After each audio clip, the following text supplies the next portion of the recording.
ओडिशा रे सरकार बीजेपी रो double engine सरकार को आमे आपण मानक माध्यम रे थकु कोन धूली देकी करिवे केंद्र रे सरकार बीजेपी रो आंध्र रे सरकार मध्य आपण को मिलित सरकार ओडिशा मोर नेतृत्व एवं केंद्र नेतृत्व जी डबल इंजिन सरकार बीजेपी सरकार होती सी कौन मालकानगिरी जिला को बुड़ेकिरी को आमे विरोध करू ना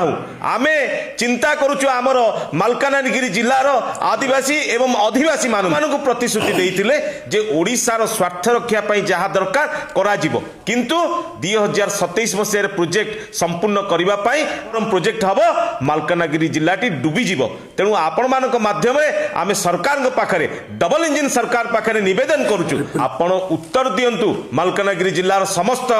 आदिवासी एवं आदिवासी मानक उद्देश्य रे जे मालकानगिरी जिला सुरक्षित रहिबो पोलावरम प्रोजेक्ट ले ट्रिपल इंजिन सरकार पाखरे आमे निवेदन करुचु जे आपण पुनर्विचार करंतु ओडिशार स्वार्थ पई मालकानगिरी जिला पई आदिवासी मानक पई अधिवासी आमे माने सीडब्ल्यूसी ठु आरंभ करी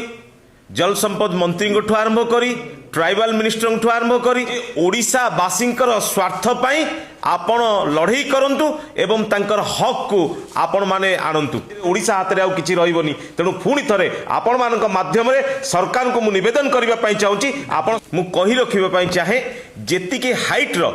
प्रोजेक्ट हबार थिला ताटू अधिक परिमाण रो प्रोजेक्ट करूछंती थकु कोन धूली देकी करिवे ए डबल इंजिन सरकार को आमे आपण मानक माध्यम रे निवेदन करूछु 2027 मसिया रे ए प्रोजेक्ट संपूर्ण हबो बोली कि आंध्र प्रदेश रो गवर्नमेंट डिक्लेयर करछंती ओडिसा रो